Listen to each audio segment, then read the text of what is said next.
안녕하세요. 알면 돈이 되는 상식을 알려드리는 복지 상식입니다. 세금 중 증여세라는 것이 대수롭지 않게 생각한 가족 간의 계좌 이체 거래에서도 부과될 수 있습니다.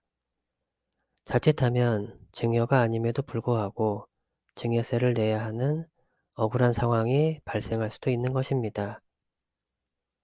가족 간 계좌 이체 거래라고 하면 부모님과 자녀 간, 남편과 아내, 할머니, 할아버지와 손주 등의 관계에서 가장 흔하게 발생됩니다. 그래서 오늘은 일상생활에서 흔히 발생할 수 있는 가족 간의 계좌 이체를 해주다가 억울하게 세금 폭탄을 맞을 수도 있는 것에 대하여 자세히 알려드리겠습니다. 본격적인 시작에 앞서서 구독과 좋아요 부탁드리겠습니다. 부모님과 자녀, 배우자 등 가족 간 계좌 이체하는 분들이 많이 계실 텐데요. 생활비, 학비, 용돈 등 다양한 이유로 가족 간 계좌 이체하는 경우가 흔합니다. 그런데 이렇게 단순하게 필요에 의해 가족 간 계좌 거래가 이루어졌음에도 불구하고 세금이 부과될 수 있다는 것 알고 계신가요? 당연히 납부해야 할 세금이 있다면 내야 하고 내면 되겠지만 그렇지 않고 세금 폭탄을 맞게 된다면 너무 당황스럽고 억울할 수 있을 것 같습니다. 오늘은 가족끼리 계좌 이체를 할 때 세금 폭탄을 피하는 방법에 대해 말씀드리겠습니다. 코로나가 발생하면서 많은 사람들이 외부에서 물품을 구입하기가 꺼려져서 인터넷 쇼핑 등이 익숙하지 않은 부모님들의 경우 자식들에게 계좌 이체를 하고 대신 물품이나 가전제품 등을 구매하는 경우가 많이 발생했습니다. 이것이 국세청에 발각되면서 증여세 폭탄을 맞는 경우도 생기고 있습니다. 좀 더 자세히 알아보자면 증여란 재산적 가치가 있는 것을 타인으로부터 무상으로 취득하는 행위를 말합니다. 그리고 그 취득한 자에게 증여받은 재산가액을 과세 표준으로 하여 부과하는 조세를 증여세라고 합니다. 가족 간 계좌이체 거래도 타인으로부터 현금을 받는 행위에 해당하기 때문에 증여세 대상이 되기 때문에 증여가 아님에도 불구하고 억울하게 증여세를 내야 하는 상황이 발생하는 것입니다. 물론 여기에는 비과세되는 증여재산도 있습니다. 그렇기 때문에 좀 더 자세하게 이런 정보를 알아두어야 단순한 계좌 이체임에도 불구하고 억울하게 세금 폭탄 맞는 일을 미리 예방할 수 있습니다. 비과세되는 증여재산의 종류에는 네 가지가 있는데요.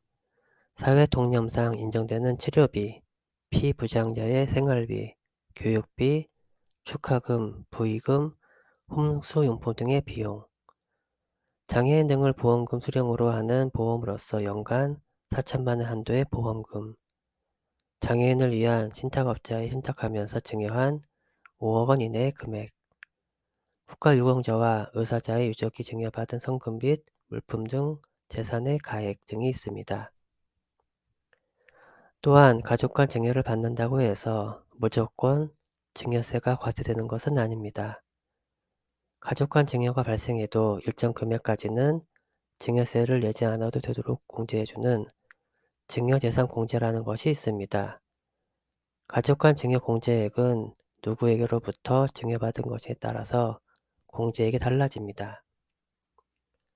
가족 간 증여재산 공제액은 배우자로부터 증여를 받은 경우 6억 원, 직계존속으로부터 증여를 받은 경우 5천만 원, 단 미성년자가 직계존속으로부터 증여를 받은 경우는 2천만 원까지 공제됩니다. 직계비속으로부터 증여를 받은 경우 5천만 원, 기타 친족으로부터 증여를 받은 경우 1천만 원, 기타 친족 6촌 이내 혈족, 4촌 이내 인척 등입니다. 여기서 기타 친족이란 장인이 사위에게, 시아버지가 며느리에게 등 6촌 이내 혈족, 4촌 이내 인척을 말합니다. 단 주의할 점은 안내드린 가족 간 증여 공제 금액은 증여를 할 때마다 해당 금액을 공제해 주는 것이 아니라 10년 동안 이 금액에 대해서만 공제를 해줍니다. 예를 들어 부모님으로부터 자녀가 10년 동안 1억 원을 증여받았다면 증여공제액 5천만 원을 제외하고 초과하는 금액에 대해서는 증여세율에 따라서 증여세를 납부해야 합니다. 그럼 가족 간 계좌이체지만 증여세가 부과될 수 있는 경우에 대해서 살펴보겠습니다. 가장 흔하게 접할 수 있는 사례가 있습니다.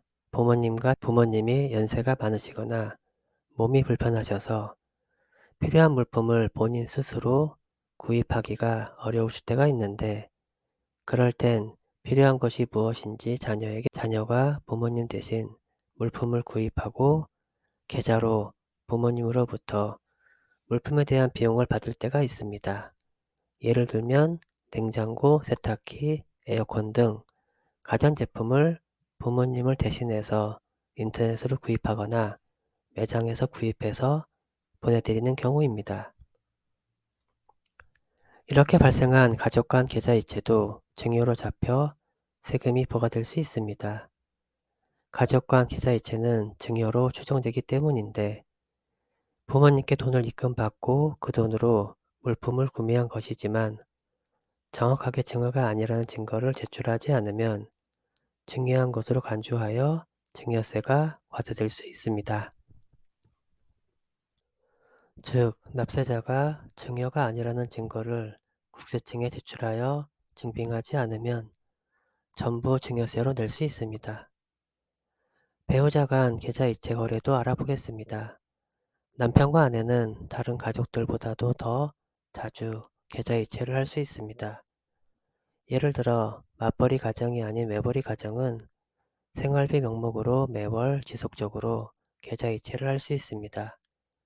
식비, 주거비 등 생활비뿐만 아니라 교육비, 의료비 등을 주기적으로 송금하는 경우가 많은데, 이럴 경우 배우자 간 증여가 발생한 것으로 증여세를 납부해야 할까요?